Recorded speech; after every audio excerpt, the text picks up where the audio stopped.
నమస్తే అమ్మా. నమస్తే అమ్మ. అమ్మా, కార్తీక మాసం వచ్చింది. కార్తీక సోమవారాలు చేసుకుంటూ ఉంటారు. అంటే కార్తీక మాసం మొత్తం ఉపవాసం ఉండలేని వాళ్ళు కానీ, పూజలు చేయని వాళ్ళు కానీ, కార్తీక సోమవారాలు అయినా కానీ ఉంటే మంచిది, ఫలితం దక్కుతుంది అంటూ ఉంటారు. అయితే కార్తీక సోమవారాలు చేసుకునే పూజా విధానం ఏంటి? ఆ రోజు దీపాలు ఎలా పెట్టాలి? ఇవన్నీ తెలియజేయండి.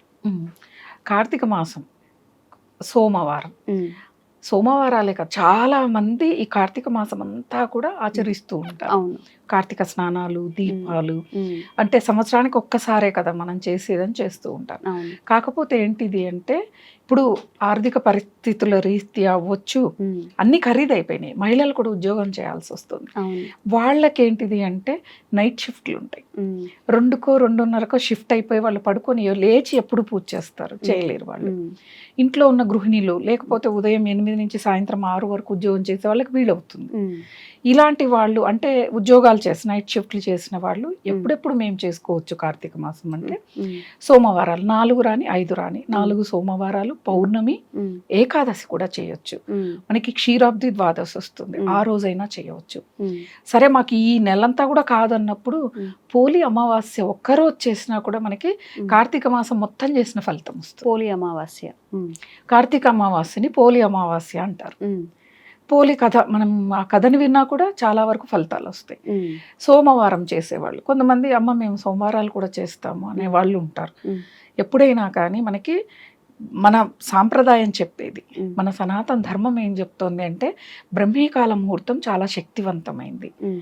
అద్భుతమైంది. ఉమ్, దాన్ని ఆచరించండి, ఆ సమయంలో పూజను ఆచరించండి, మీ కోరికలు నెరవేరుతాయని చెప్తారు. ఉమ్, చాలా మంది ఆచరించి కోరికలు నెరవేర్చుకున్న వాళ్ళు చాలా మంది ఉన్నారు, ఉమ్, నాతో సహా. ఉమ్, అంటే ఆ సమయం ఎంత శక్తివంతమైంది. ఉమ్, కార్తీక మాసంలోనైనా అంతే. ఉమ్, తెల్లవారుజామునే లేవటం, ఉమ్, లేచి ఇంటిని శుభ్రపరచుకొని, ఉమ్, తులసి బృందానం దగ్గర తుడిచి ముగ్గులు వేసుకొని, ప్రధాన ద్వారం దగ్గర తుడిచి ముగ్గులు వేసుకొని, ఉమ్, తలారా స్నానం చేసి, ఉమ్, అమ్మ మహిళలు ఉంటారు, కొంతమందికి తెల్లవారుజామున స్నానాలు చేస్తే జలుబు దగ్గులు లాంటివి వస్తాయి. ఉమ్, మాకు చేత కాదు అన్న వాళ్ళు కనీసం సోమవారం ఒకటే కదా చేసేది, ఆ రోజు చెయ్యండి, ఆ ఒక్కరోజైనా చెయ్యండి. ఉమ్, స్నానాలు చేసి దేవుడి దగ్గరికి వచ్చి, ఎప్పుడైనా ఏం చేస్తారంటే తెల్లవారుతోంది కొంచెం లేటుగా లేస్తారు కొంతమంది, 4కి అలా లేస్తే సమయం సరిపోదు వాళ్ళకి. అవును. ఎందుకంటే ఇంటిని శుభ్రం చేసుకోవాలి, వాళ్ళు శుచి ఇవ్వాలి, దేవుడి దగ్గర తెల్లారిపోతుంది. శుభ్రం అవును. చేసేవారికి 5:30 అయింది, టెన్షన్ పడుతుంది. ఉమ్, అప్పుడు ఏం చేస్తారంటే తులసి బృందానం దగ్గర ప్రధాన ద్వారం దగ్గర దీపం పెడతారు. ఉమ్, కాదు, ఇంట్లో పూజా మందిరంలో ముందుగా దీపారాధన మొదటి చేయాలి. దీపన పూజా మందిరం చెయ్యాలి. ముందు రోజున్న పువ్వులు ఎండిపోయినవి, ధూపం యొక్క పొడి, ఇవన్నీ కూడా శుభ్రం చేసి కొత్తగా పువ్వుల్ని పెట్టి దీపారాధన కుందుల్ని శుభ్రంగా చేసుకొని దీపాలు పెట్టేసి, ఆ తర్వాత తులసి దగ్గర పెట్టి, ఆ తర్వాత బయట ప్రధాన ద్వారం దగ్గర దీపాలు ఖచ్చితంగా పెట్టాలి. ఈ దీపాలను ఎలా పెట్టాలి అంటే ఒక్క ప్రమిదలో ఒత్తి వేసి, నూనె కానీ నెయ్యి కానీ ఏదన్నా కానీ, కొంతమందికి ఇంటి సాంప్రదాయాలు ఉంటాయమ్మా, ఇదే నూనె వేసి చేస్తామంటారు. అది వేసి కింద ఖాళీ ప్రమిదనైతే పెట్టాలి. పెట్టి 2 ప్రమిదలు బయట పెట్టి పూజ చేయాలి. ఎందుకంటే నేరుగా నేల మీద మనం పెట్టం కదా ఏది కూడా దీపారాధనది, కింద ఒక ప్రమిద ఉంటది కాబట్టి మనకేం కాదు. ఇరువైపులా దీపాలు పెట్టి ఆ దీపానికి దామోదరుడికి సమర్పిస్తున్నామని చెప్పి భావన చేసి నమస్కారం చేయాలి. అలా చేసి మళ్ళా మన పూజా మందిరం దగ్గరికి వచ్చి మనం నిత్యం ఏ ఏ ఏ స్తోత్రాలు చదువుతాము, ఏ ఏ పారాయణాలు చేస్తాము, ఇవన్నీ చేసుకోవటం. ఇవన్నీ కూడా సూర్యోదయం లోపు అయిపోవాలి, సూర్యోదయం లోపల అయిపోవాలి. మళ్ళీ తిరిగి సాయంత్రం ఉపవాసం చేసేవాళ్ళు, మాకు ఆరోగ్యం బాగుంది మేము చేస్తామన్న వాళ్ళు ఉపవాసం చేయవచ్చు. లేని వాళ్ళు ఏమీ ఉండక్కర్లేదు, ఉండమని ఎక్కడా లేదు. పూజ చేసే వరకు ఏమీ తినకుండా తాగకుండా ఉండి తర్వాత యథావిధిగా వాళ్ళు టిఫిన్ చేస్తారా, కొంతమంది డైరెక్ట్గా భోజనం చేస్తారా, అలా అయినా చేయవచ్చు. సాయంకాలం వరకు ఉండి తిరిగి సాయంత్రం కంఠస్నానం చాలు, తలస్నానం అక్కర్లేదు. కంఠస్నానం వరకు చేసి మళ్ళా ఉతికి శుభ్రపరిచిన బట్టలు ఇక్కడ నేను చెప్పేది. ఎందుకంటే ఏదో కాసేపు వెళ్ళొచ్చాను వేసుకొని అన్ని వేసుకోవటం అనేది కుదరదు. ఉతికి శుభ్రపరిచిన దుస్తులు ధరించి నుదిటిన ఖచ్చితంగా కుంకుమ ఉండాలమ్మా, ఉండాలి. సాంప్రదాయంగానే మనం ప్రత్యేకమైన పూజలు కదా ఇవి, ప్రతిరోజు చేసేవి కాదు కదా, సాంప్రదాయంగా తయారవ్వవలసిందే. కనీసం అంటే ఇప్పుడున్న యూత్ అమ్మాయిలు చీరలు కట్టే వాళ్ళు ఎవరు లేరు, కనీసం ఈ రోజుల్లోనైనా కట్టండి, చీర కట్టే అలవాటన్నా అవుద్ది. అలా సాంప్రదాయంగా తయారై వాళ్ళు మళ్ళీ సాయంకాలం ప్రదోష కాలం అంటే పగలు రాత్రి కలిసిన కాలాన్ని ప్రదోషం అంటారు. ఆ సమయంలో మళ్ళా తిరిగి ఉదయము అభిషేకం చేసుకుంటాం పరమేశ్వరుడికి అన్నవాళ్ళు చేసుకోవచ్చు. అభిషేకం అనేది చాలా రకాలుగా చేసుకోవచ్చు.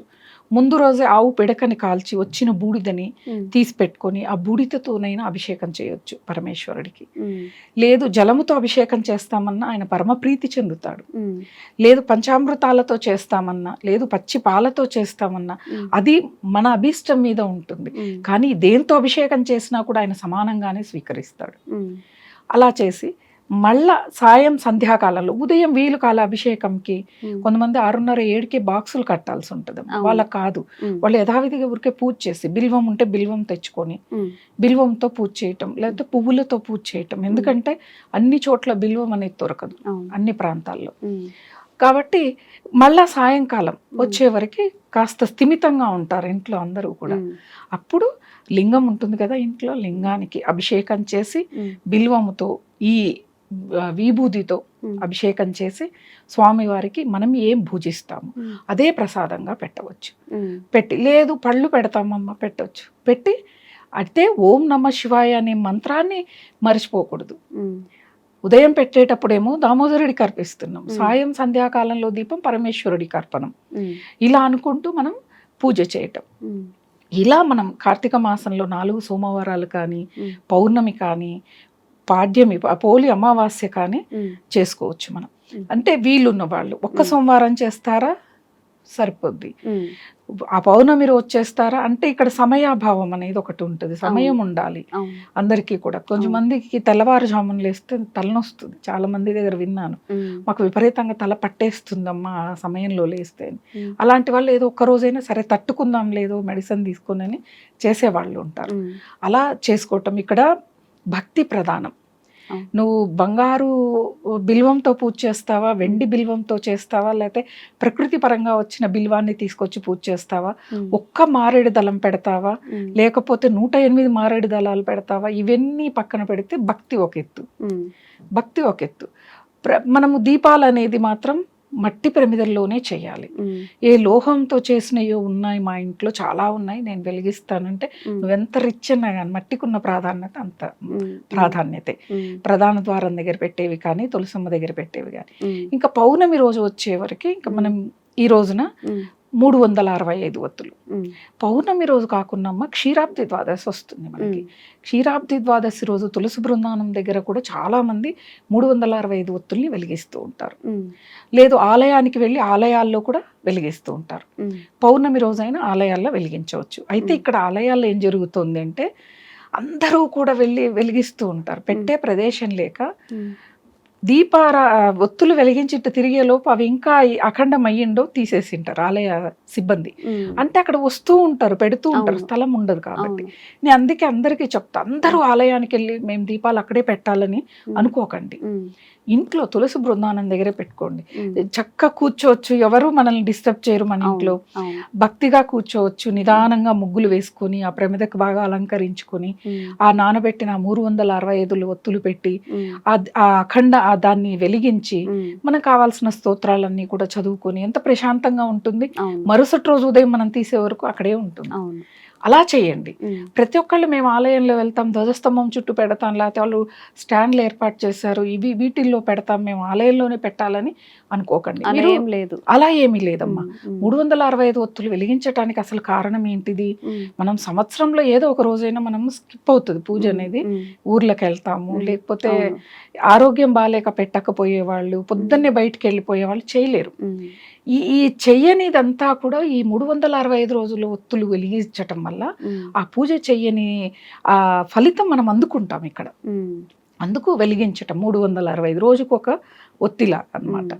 అలా అంటే ఖచ్చితంగా వెలిగించాలంటే ఒక్కసారి వెలిగిస్తే మనకి ఎప్పుడైనా అంటే ఒకప్పుడు కాలంలో ఎలా ఉండేది అంటే మనం ఊరికి వెళ్ళేటప్పుడు ఆ ఇంటి పూజారి, అప్పుడు పూజారులు ఎక్కువగా ఉండేవాళ్ళు, ఇప్పుడు తగ్గిపోయింది సంఖ్య, వాళ్ళు కూడా చదువుకొని ఉద్యోగాలు వెళ్ళిపోయారు కాబట్టి ఇప్పుడు లేరు. ఇంటికి ఉండే పూజారి ప్రతిరోజు ఇంటి తాళం ఇచ్చి వెళ్తారు ఆయనకి. ఆయన తాళం తీసి పూజా మందిరం శుభ్రం చేసి ముందు రోజు మాలిన్యం తీసి తర్వాత తాజాగా ఉన్న పువ్వుల్ని పెట్టి ప్రసాదం చేసుకొస్తాడు ఆయన ఇంటి దగ్గర నుంచి. ఆ ప్రసాదాన్ని నివేదించి పూజ చేసి వెళ్ళిపోయేవాడు. ఇటువంటివి ఏమీ ఉండేవి కాదు. ఒకవేళ అలా చేసినా కూడా 365 ఒత్తులు రోజుకు ఒక ఒత్తిలాగా వెలిగిస్తే మంచిది కదా అని చెప్పి వెలిగిస్తారు. 1,00,000 ఒత్తులు కూడా పౌర్ణమి రోజు చాలా వరకు నోము పడతారు. అంటే ఈ పౌర్ణమి రోజు ముక్కుకుంటారు, వచ్చే పౌర్ణమికి నాకు ఈ కోరిక ఉంది నెరవేరితే నేను 1,00,000 ఒత్తులు నోము పట్టుకుంటారు. ఆ రోజు నుంచి వాళ్ళు ఒత్తులు చేయటం మొదలు పెడతారు. 1,00,000 ఒత్తులు మళ్ళా సంవత్సరంలో పైపోవాలి. అలా పుణ్యక్షేత్రాల్లో ఎక్కువగా చేస్తారు దీన్ని. ఎట్లా శ్రీశైలం కానీ కాశీలో ఉన్న వాళ్ళు కానీ, కాశీకి ఒకవేళ వెళితే ఈ మాసంలో, లేదు కాళహస్తికి వెళ్తారా, లేకపోతే దగ్గరలో ఉన్న శివాలయాల్లోన చాలా బాగా జరుగుతుంది ఇది మనకి. కాబట్టి ఈ పౌర్ణమి రోజున ఈ 1,00,000 ఒత్తులు కానీ 365 ఒత్తులు కానీ వెలిగించుకోవచ్చు. కొంతమంది ఏం చేస్తారంటే ప్రతి సోమవారం కూడా 365 ఒత్తులు 4 సోమవారాలు కూడా వెలిగించే వాళ్ళు ఉంటారు చాలా మంది. అలా చేయొచ్చమ్మా? చేయవచ్చు. దానికి ఇప్పుడు అది వాళ్ళ ఓపిక ఉంది, లేదు వాళ్ళకి ఒత్తులు చేసిచ్చే వాళ్ళు ఉన్నారు, వెలిగించడంలో తప్పేం లేదు కదా. మనము దీపం పెట్టడం వల్ల ఎన్ని దీపాలు పెడితే మనలో అంత అజ్ఞానం తొలగిపోతుంది. అలా పెట్టేవాళ్ళు ఉంటారు చాలా మంది. క్షీరాబ్ది ద్వాదశి రోజు వెలిగిస్తారు కొంతమంది, పౌర్ణమి రోజు, మొత్తం ఈ మాసంలో 5-6 సార్లు 365 ఒత్తులు వెలిగించే వాళ్ళు చాలా మంది ఉంటారు. ఇదేంటిది అంటే ఒత్తులు చేయలేకపోతే కొనుక్కోవాలి. ఇప్పుడు చిన్న చిన్న ఇళ్లలో పనిచేసే వాళ్ళు అంటే అన్ని కొనలేరు కదా, ఏదో ఒక 365 కట్ అయితే వెలిగిస్తారు. కొంతమంది ఇస్తూ ఉంటారు పనిచేసే వాళ్ళకి, వాళ్ళ యజమానులు మీరు వెలిగించుకోండి అని, అలా ఇస్తే కూడా చాలా మంచిది. వాళ్ళు వెలిగించటం వల్ల వీళ్ళకి కూడా సగం పుణ్యం వస్తుంది. అలా ఈ మాసంలో ఇలా చేసుకుంటూ ఆఖరిన ఈ మాసం మొత్తము కాలేదు, పోలి అమావాస్య, కార్తీక అమావాస్య రోజు ఒక్కరోజు ఆచరించినా కూడా ఈ నియమాలతో తప్పకుండా ఫలితాలు అనేవి లభిస్తాయి. అంటే లభించవా అంటే మనకు పోలిక అదే చెప్తుంది కదా, ఆవిడ ఎంత ఫలితాన్ని పొందింది, కైలాసానికి శివదూతలు వచ్చి కైలాసానికి తీసుకెళ్లారు, అంతటి మహద్భాగ్యం పొందింది. అంటే ఆవిడ ఆతృత ఉండింది, నేను చేయలేకపోతున్నాను ఈ మాసం అంతా, నాకు అడ్డుగా ఉంది, పరమేశ్వరుని ప్రార్థిస్తోంది, నేను నీ పూజ చేసుకోవాలని ఉంది, ఇంట్లో నాకు ఆ వసతి లేదు, అంతా ఆడపడుచులు అడ్డు తగులుతున్నారు. ఆవిడ బాధ, తీవ్ర ఆవేదన భగవంతుడికి తెలిసిందే అదే అంటాను. మనం ఏం చేస్తామంటే పూజ దగ్గర కూడా మన మనసులో మాట భగవంతుడికి తెలియదు అన్నట్టు ప్రవర్తిస్తూ ఉంటాం. భగవంతుడు మనలో ఉన్నప్పుడు మన ఆలోచన ఆయనకు తెలియదా? భగవంతుడు కదా అక్కడ ఉండేది. అలా ఆమె ఆవేదన, మనసులో పడే ఆవేదన ఆ పరమేశ్వరుడికి తెలిసి ఆవిడ చేసిన ఆ పాటి పూజకే ఆవిడకి కైలాస ప్రాప్తినిచ్చాడు. అంటే భక్తితో మనకు ఉన్న సౌకర్యాలు, ఎన్ని ఫెసిలిటీస్ ఇప్పుడు వచ్చాయి మనకి చాలా. ఇప్పుడు మనం ఒత్తులు చేయలేకపోతే కొనుక్కొచ్చుకుంటూ ఉన్నాం, అవునా, నూనె కొనుక్కొచ్చడం, ప్రతి ఒక్కళ్ళు బాగా సంపాదిస్తున్నారు. దానికి ఒత్తులకు కావాల్సిన 1 పావు కేజీ నూనె సంపాదించుకోలేము, సంపాదిస్తాం. ఎవరు ఇంట్లో అడ్డు చెప్పేవాళ్ళు లేరు. చాలా వరకు పూజలకు అడ్డు చెప్పే ఇంట్లో ఎక్కడ నాకు కనిపించలే. చక్కగా ఇంట్లోనే పెట్టుకోవచ్చు, లేకపోతే దగ్గరలో ఉన్న ఆలయాల్లో వెలిగించుకోవచ్చు. అంటే ఈ 365 ఒత్తులు ఏ సమయంలో వెలిగించాలనేది కూడా నియమం ఉంటుంది. ఎలా అంటే సాయం సంధ్య, అంటే చీకటి పడాలి, ఇంట్లో పూజ అంతా పూర్తి చేసుకున్న తర్వాత ఆలయానికి వెళ్ళి ఈ 365 ఒత్తులు వెలిగించాలి. లేదు తెల్లవారుజామున వెలిగిస్తామంటే సూర్యోదయానికి ముందే వెలిగించాలి. ఇప్పుడు మనము దీపం వెలిగించేది ఎప్పుడు వెలిగిస్తాం? చీకటి ఉన్నప్పుడు. పగటి సమయంలో మనకు అవసరం లేదు, సూర్యుడు వెళ్తురే మనకు ఉంటుంది. కాబట్టి అందుకే ఈ కాలం, రాత్రి కాలం కూడా ఎక్కువగా ఉంటుంది ఈ మాసం, పగటి కాలం చాలా తక్కువ. ఇంకా పోను 6:30 అప్పుడు తెల్లవారుతూ ఉంటుంది. సాయంత్రం 5 నుంచి ఇంకా చీకటి బాగా 5:20 కటిక చీకటి కూడా అవుతుంది మనకి డిసెంబర్ ఆ మాసం వచ్చే వరకు.